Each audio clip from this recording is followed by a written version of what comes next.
The Bitathan's boots sank into the wet jungle floor. The air thick and heavy with the smell of plants he could not name.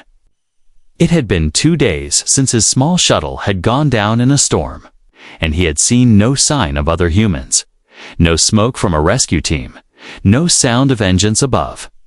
Just the endless green and the constant hum of alien life. His canteen was almost empty, his stomach hollow, and his patience thinner than the damp shirt sticking to his skin. He moved carefully, keeping his survival knife in one hand. Every sound made him turn his head, the rustle of leaves, the snap of a twig, the strange bird-like calls echoing through the fog. He had read reports about this moon before his mission, but none of them mentioned how the place seemed to watch you. 'Twas like the whole jungle was waiting for something. Ethan crouched near a clear stream, lowering his canteen into the water. The surface rippled. Not from his hand, from movement behind him. He froze, his instincts screaming. Something was there. Before he could turn, a blur of motion struck him from the side. He hit the ground hard. The air punched from his chest. Sharp claws pressed into his shoulders. A weight holding him down, then pain sudden, sharp, exploded. In his hand, he gasped, looking down to see small but sharp teeth buried in his skin. The attacker was not what he expected. She was no larger than a child, maybe 4 feet tall, but clearly no human. Her skin was smooth, pale with faint patterns like ripples of light on water. Long furred ears twitched on top of her head, a slender tail flicking. Behind her, her golden eyes locked onto his. Unblinking, she bit down harder before suddenly pulling away. Blood welled from the crescent marks on his hand. Ethan scrambled back, holding his knife between them. "What the hell are you?" he breathed. The small alien tilted her head, her eyes narrowing. Then, in broken but clear English, she whispered, "Now, you're mine." He blinked. Sure he had misheard. "I'm what?" he said. She didn't answer, only stepped closer, her gaze never leaving his face. Her movements were cautious, almost like a stalking predator, but there was something else, a strange trembling in her legs, as if she was exhausted or wounded. Ethan noticed a thin line of blood along her side, just under her ribs. She was hurt. Still, he kept his knife ready. "You bit me," he said slowly. "That's not how you say hello where I'm from." She ignored his words and pointed to the wound on her side. Then to the stream. It took him a moment to realize she wanted water. Part of him wanted to walk away, leave her in the jungle. But something in those golden eyes stopped him. They weren't just wild, they were desperate. He lowered his knife, though his grip on it stayed tight. "Fine," he muttered, filling a cup from his canteen and handing it to her. She took it in both hands, drinking like she hadn't had water in days. Her tail curled slightly around her legs as she knelt by the stream. When she finished, she gave him a small nod, then said the words again, "You're mine." Ethan frowned. "I think you've got the wrong idea," he said. "I'm not," but she interrupted with a sharp shake of her head. "You?" She pointed at him. "Mine?" She tapped her chest. "Lyra," he guessed that was her name. "Ethan," he replied cautiously. Her ears twitched at the sound, and her tail flicked once. Then she stepped closer. Unafraid now, Ethan backed away. "Okay, look, Lyra, I don't know your customs, but where I come from, biting someone is not a branch cracked somewhere deeper in the trees." Lyra's head snapped toward the sound, her ears standing straight, her tail puffed slightly. The fur along her arms rising, she hissed, low and sharp, the sound too animal to be human. Ethan scanned the tree line, but saw nothing through the thick fog. Lyra moved fast, grabbing his wrist, pulling him toward a cluster of thick roots. She pushed him down behind them, crouching low. He wanted to pull away, but the look in her eyes froze him, a look of someone who knew danger. Through the leaves, something large moved past, its shadow stretching across the ground. The air smelled suddenly foul. Like rotting meat, Ethan stayed still, barely breathing. The shape moved on. Vanishing into the mist, Lyra slowly relaxed, her tail lowering again. She turned back to him, touching the bite mark on his hand gently. "Mine," she repeated, softer this time, almost like a promise. Ethan stared at her, unsure whether to laugh, argue, or just accept that he had no idea what was happening. One thing was clear. This was no random meeting. Somehow, he had just been pulled into something far bigger than surviving the jungle. Ethan followed Lyra through the jungle, his injured hand still aching from the bite.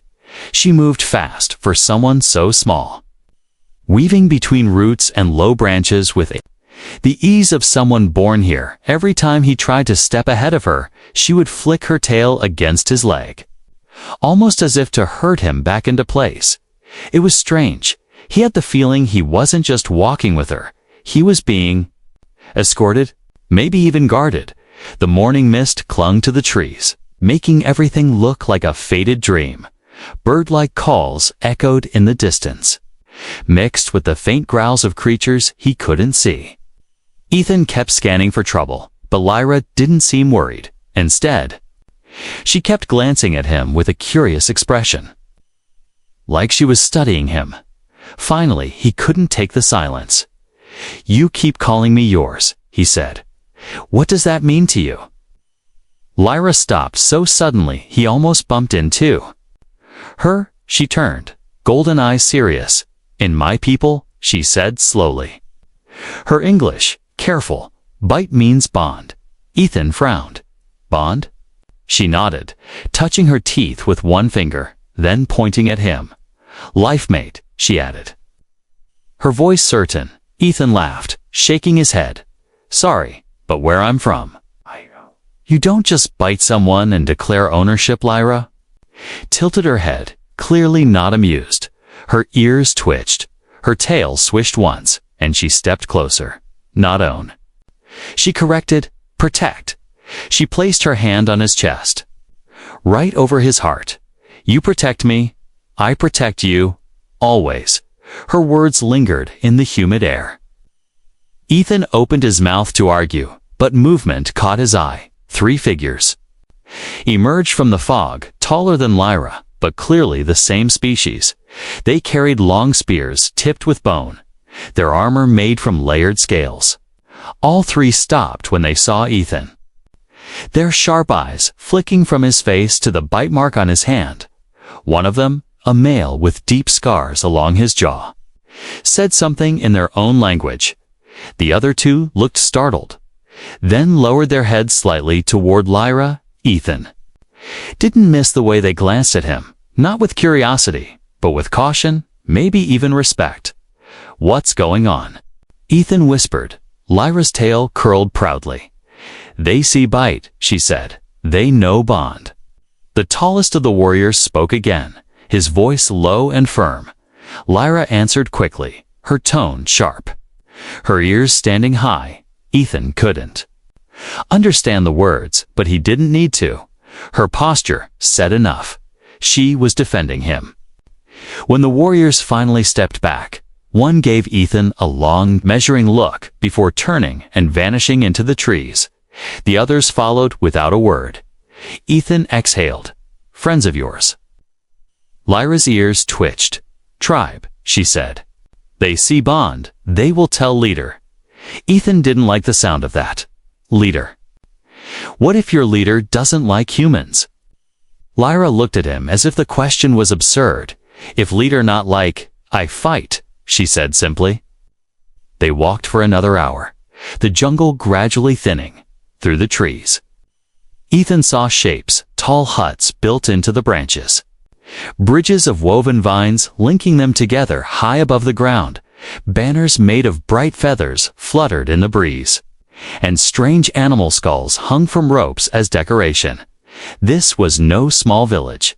It was a settlement. Dozens of alien eyes turned toward them as they stepped into view. The air was thick with whispers. Small children peered from behind woven walls, tails twitching nervously. Warriors stood along the paths, gripping their spears as Ethan passed. He could feel the weight of their stares.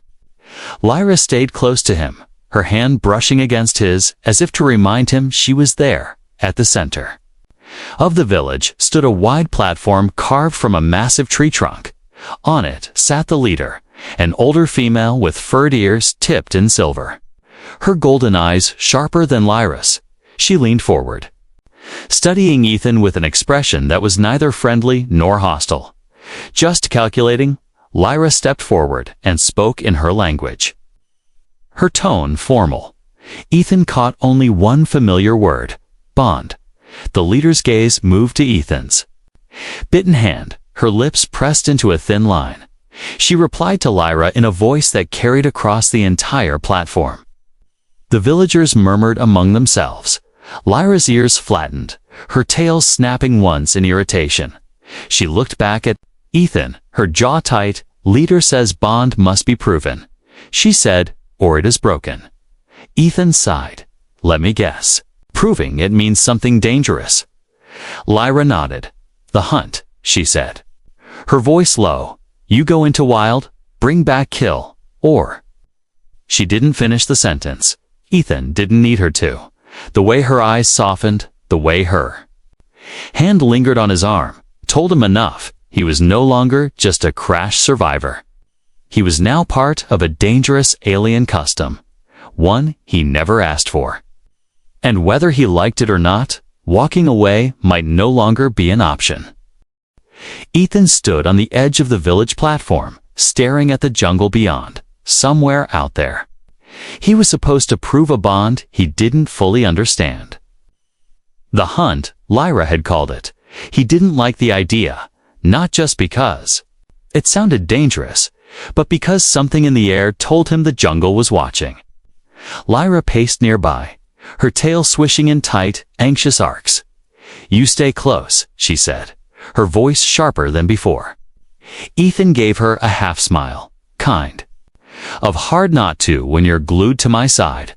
Her ears flicked at his tone, but she didn't smile back. You don't know what hunts here, she said. Bigger than you, faster than me. They left the village just after dawn, the mist still heavy between the trees. The ground was soft underfoot, littered with leaves that muffled their steps. Lyra moved like a shadow, her head tilting every few moments to catch distant sounds. Ethan tried to match her quiet steps, though his boots weren't made for this terrain. Something about the silence unsettled him. No bird calls, no insect hum, nothing. They reached a wide clearing, its floor scattered with broken branches and claw marks. This is wrong, Lyra muttered, crouching low. Ethan scanned the ground, his soldier's instincts kicking in. The claw marks were deep, too deep for anything small. Whatever made them was huge and close. A low growl rumbled from the trees behind them. Ethan turned, knife already in his hand. The creature stepped into view, a hulking predator with scaled armor along its back, 6 legs ending in hooked claws, and eyes like molten gold. It sniffed the air, then locked onto Ethan. Lyra hissed, her ears flat. Run, she said, but she didn't move. Instead, she leaped forward, claws flashing as she slashed at the beast's face. The predator roared, swinging one massive paw, sending her tumbling through the air. Ethan's heart lurched. He sprinted toward her, yanking his flare gun from his belt.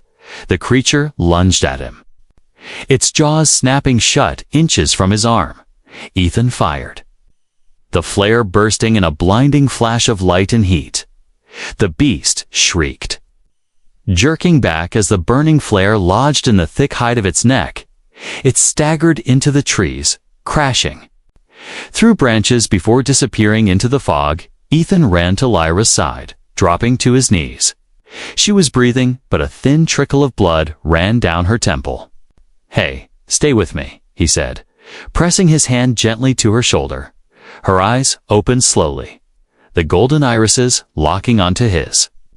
You didn't run, she whispered, her voice weak but steady. Ethan let out a breathless laugh.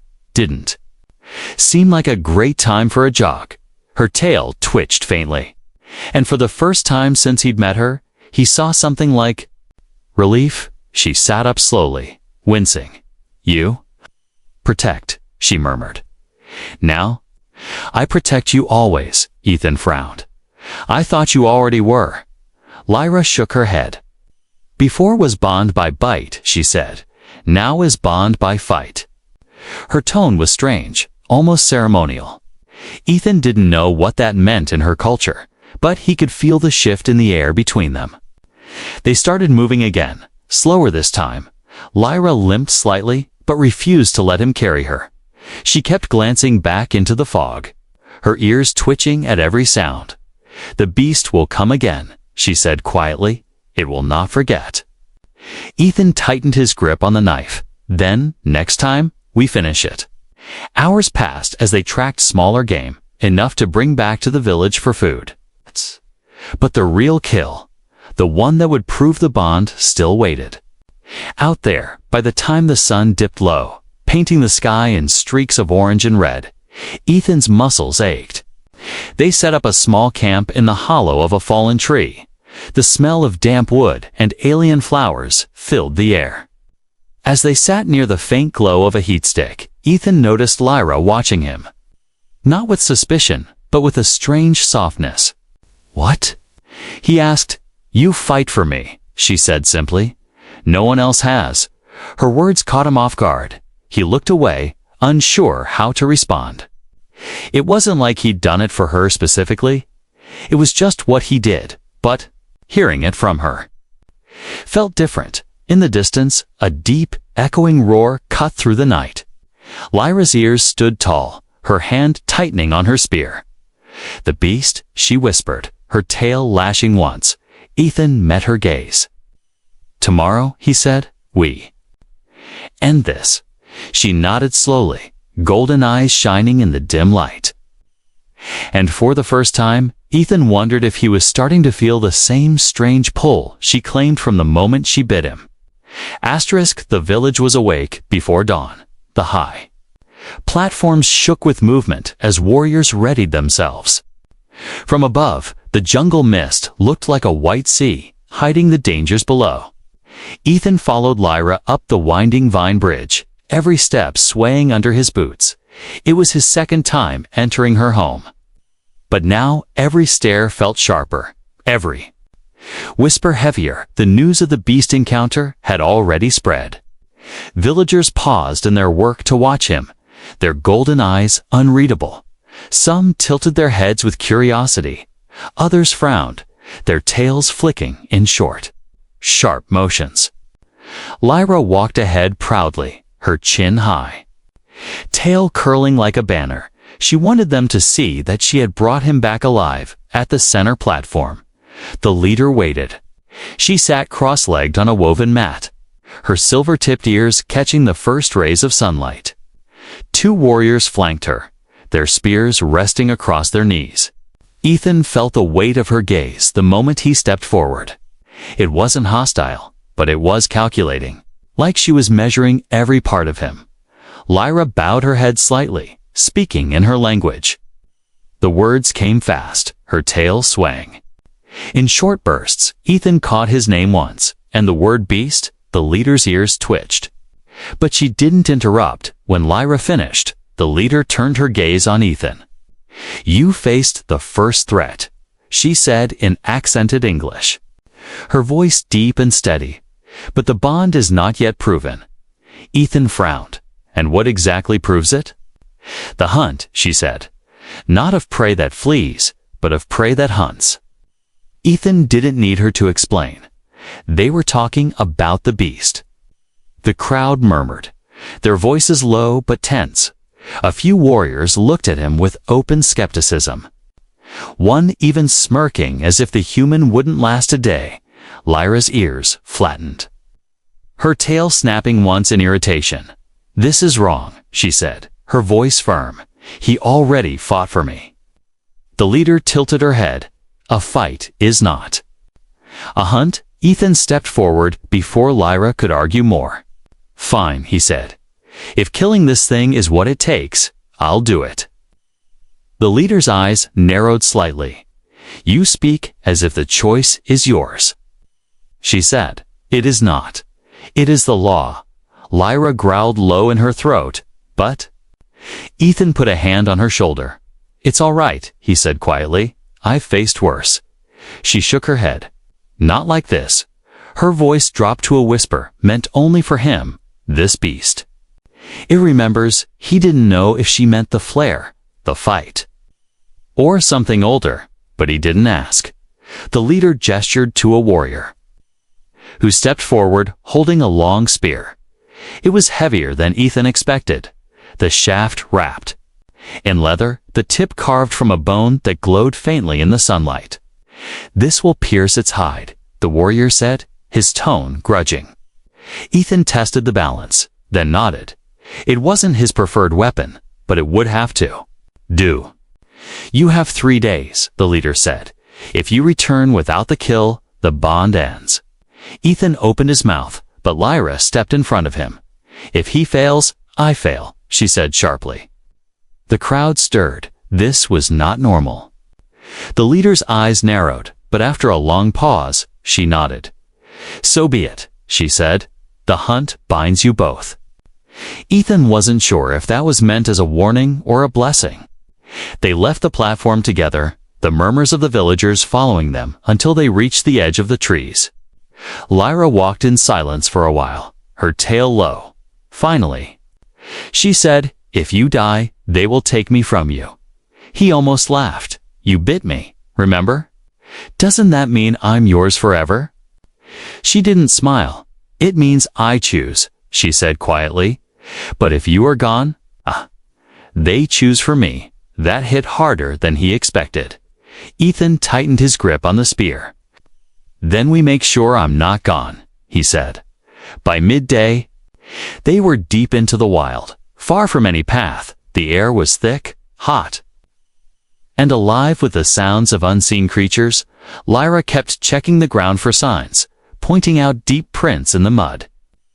Broken branches high in the trees. The beast was close, too close. Ethan could feel it, a prickling in the back of his neck that told him they were the ones being hunted.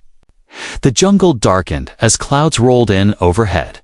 Somewhere beyond the mist, a low, guttural growl echoed. Lyra's ears stood tall, her tail stiffening. She turned to him, her voice steady. "It comes." Ethan adjusted his grip on the spear. No running, no retreat. If the tribe wanted proof, he'd give it to them. And if the beast wanted them, it would get more than it bargained for. The jungle was holding its breath. Not a single leaf moved. Not a single bird called. Ethan knew enough about predators to recognize the silence. It meant they were already in the beast's territory. His grip tightened on the spear. The leather wrapping warm against his palm. Lyra crouched low, her golden eyes scanning the shadows ahead. She moved with slow, measured steps, her tail straight, her ears twitching at every faint sound. Ethan followed, placing his boots where she stepped to avoid making noise. It felt like hours. Though the sun hadn't moved far, they came to a clearing filled with jagged rocks and twisted tree roots. The ground was scarred with claw marks, deep grooves that spoke of strength and weight. Lyra touched one of the marks, her fingers tracing the edges. "Fresh," she murmured. "It is close." Ethan scanned the tree line. His muscles coiled, every shadow seemed deeper, every rustle sharper. The attack came without warning. A blur of scaled muscle burst from the brush, its roar shaking the air. Ethan dove aside as claws ripped into the spot where he'd been standing. The beast wheeled around, its molten gold eyes locking onto him. Lyra leaped onto its back, her claws sinking into the gaps between scales. The predator bucked, twisting violently. Lyra was thrown, hitting the ground hard. Ethan didn't hesitate. He charged, driving the spear toward the beast's chest. The tip struck, scraping against bone, but not piercing deep enough. The creature's tail lashed, catching him across the ribs and sending him sprawling. Pain flared through his side. but he forced himself up. The beast was circling, its head low, saliva dripping from its jaws. It wanted to finish him slowly. Lyra staggered to her feet. Blood running from a cut on her cheek, she gave a sharp cry, a challenge, and the beast turned toward her. Ethan saw his opening. He snatched a broken branch from the ground and hurled it past the beast. The noise distracted it just long enough for him to rush forward. This time, he drove the spear upward under its jaw. Feeling the point slide into softer flesh, the creature roared, thrashing, but Ethan held on. Pushing with all his strength, Lyra darted in, slashing at its eyes. The beast reared back, blinded. And enraged, it crashed sideways into a rock, the spear driving deeper. Ethan felt the vibration through the shaft, a shudder that told him its strength was fading. Finally, with a last gurgling snarl, the beast collapsed, its massive body shook the ground. Ethan staggered back, his breath ragged. Lyra stood beside him, her chest heaving, blood and dust streaking her skin. For a long moment, they simply stared at the fallen predator. Lyra stepped forward, pressing her palm against the beast's neck. In her language, she spoke a few soft words, her voice low and steady. Then she looked at Ethan. "It is done," she said. Ethan gave a faint, tired smile. "Yeah," he breathed. "It's done." But as he looked at her, her furred ears flattened against her head, her tail curling toward him, he realized something. This wasn't just about proving a bond. To her tribe, it was about survival, trust, and the strange thread tying them together since the moment she bit him. They worked together to carve the beast's head from its body. It was heavy, the bone thick and hard. Ethan carried it over one shoulder, while Lyra took point, guiding them back through the jungle. The path seemed quieter now, almost respectful. Even the birds had returned to their calls. By the time the village came into view, the sun was sinking, painting the sky in deep reds. The moment they stepped onto the main platform, the murmurs began. Villagers stopped what they were doing, their eyes widening at the sight of the beast's head. Warriors leaned forward, some with grudging respect, others with open awe. The leader rose from her seat, her silver-tipped ears twitching. She stepped down from the platform, stopping in front of Ethan. Her gaze shifted to Lyra, then back to him. "You have done what few can," she said. "The bond is proven." A ripple of approval moved through the crowd, tails swaying in slow, rhythmic motions. Lyra's tail brushed against Ethan's leg, a subtle touch that made him glance at her. She was smiling, not the fierce, defiant grin he'd seen before, but something softer, warmer. "You are mine," she whispered. But this time, it didn't feel like a claim. It felt like a promise. The village celebration burned bright into the night. Fires crackled on the high platforms, casting golden light across the wooden bridges. Warriors pounded drums while children darted between legs. Laughing and chattering, the beast's skull now hung from the central platform, a symbol of the hunt's victory. But Ethan didn't feel like celebrating. His ribs ached, his arms were sore, and his mind was full of questions. He slipped away from the noise, finding a quiet spot on a narrow bridge overlooking the jungle. Below, mist curled like restless ghosts, hiding the ground far beneath them. For a moment, it was just the sound of wind in the leaves and the soft hum of the night. Then he heard the faint scrape of claws on wood. Lyra stepped into view, her tail swaying slowly. "You leave the fire," she said, tilting her head. "Needed air?" Ethan replied. Too many eyes. She padded closer, stopping beside him, her gaze fixed on the jungle below. "Eyes watch what they do not understand," she said softly. "You?" "They do not understand." Ethan studied her profile, the way the firelight behind them caught in her golden eyes. "You're going to have to help me understand then," he said. Her ears twitched, but she didn't look at him. Instead, she leaned forward, resting her forearms on the rope rail. In my tribe, she began, we do not choose lightly. She turned to face him, her voice low but steady. Bite means bond, she said. Bond means forever. Ethan gave a faint smile. Yeah, you've mentioned that part. But she shook her head sharply. No, she said, not just. Stay together, it means we fight, we feed, we die. As one, her eyes dropped to the wooden boards between them. When I was small, poachers came. She said quietly, they hunted my people. Not for food, for sport. Ethan felt his chest tighten. My father fought, she continued. My mother hid me. They did not live, her tail wrapped tightly around her own legs. I ran for days, hiding, starving, until I saw you, Ethan frowned. We only met a few days ago. Lyra shook her head slowly. No, she said, you do not remember. But I remember, her eyes lifted to his, sharp and certain. On your first landing here. You passed through my jungle. 2 hunters had me in a net. You cut it, Ethan blinked. His memory flashing back to a brief patrol weeks ago. A blur of movement, a net, his knife cutting it before he moved on.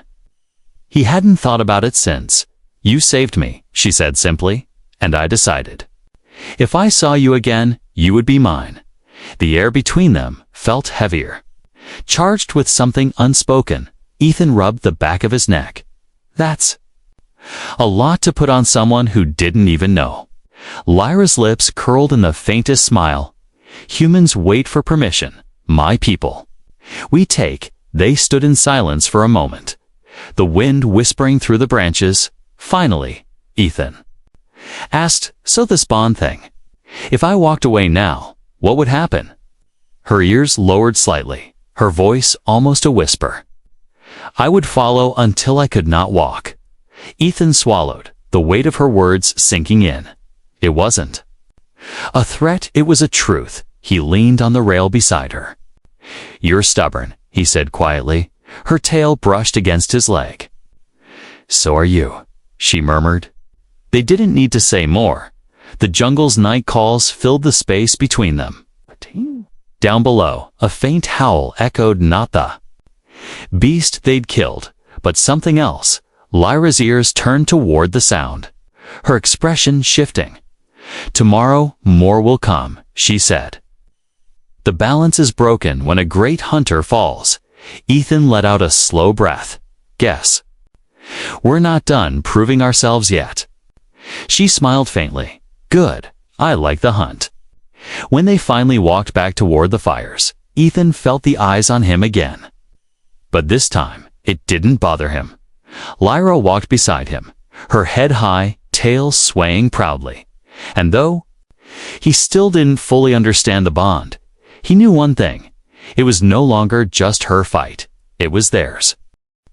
The dawn came quiet. Mist clung to the high platforms, curling through the rope bridges like slow-moving smoke. Ethan stood near the edge of the village, looking out at the endless green in the distance. A human rescue ship shimmered faintly. In the rising sun, it had picked up his distress beacon sometime during the night. By midday, it would be here. Behind him, the village stirred to life. Warriors sharpened spears, children chased each other, and the smell of cooking meat drifted through the air. But Ethan felt a knot in his chest. Part of him had been waiting for this moment, the way out, the way home. And yet, now that it was here, it didn't feel simple. He heard the light scrape of claws on wood. Lyra walked up beside him, her tail brushing against his leg in that small, familiar way.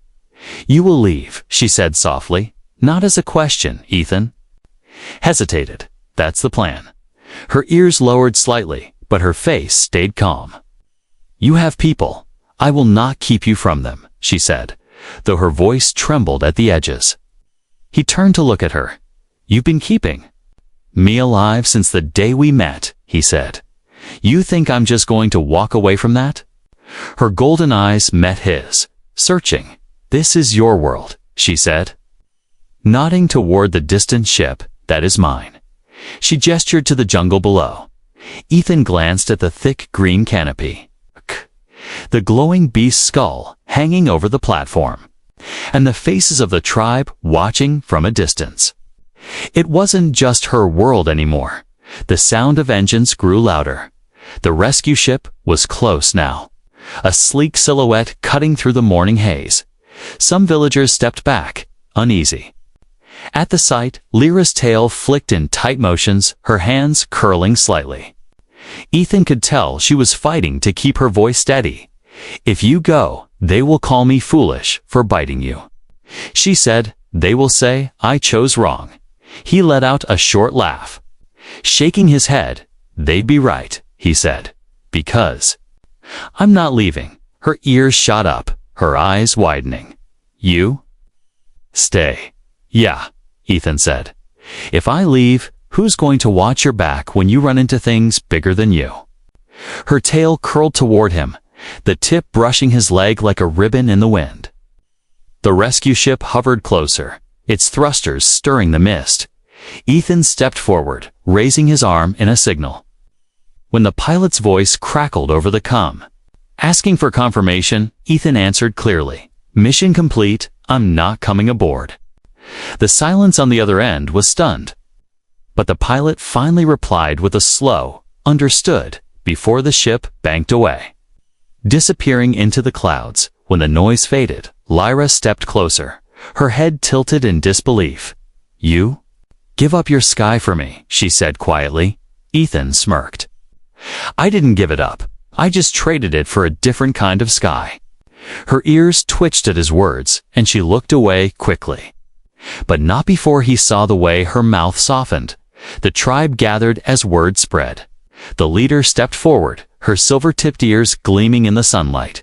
"You refuse the call of your own," she said, her voice carrying. Ethan nodded. "This is where I'm needed." She studied him for a long moment, then turned to Lyra. "Your choice stands." The leader said, "Your bond is honored." The crowd murmured, tails swaying in slow approval. Lyra stepped closer, close enough that her shoulder brushed his. "You are mine," she whispered, her voice steady this time, without doubt. Ethan glanced down at her. "Guess that makes you mine too." Her tail flicked once in amusement. They stood together on the platform as the sun climbed higher. The jungle spread out before them, wild and endless. There would be more hunts, more dangers, more nights hiding from storms in the hollow of a tree. But for the first time since his shuttle had gone down, Ethan didn't feel lost. He felt like he'd found something worth staying for. And as Lyra's hand slipped into his, her claws resting gently against his skin, he knew one thing for certain. The bond wasn't just a strange alien custom anymore. It was his choice too.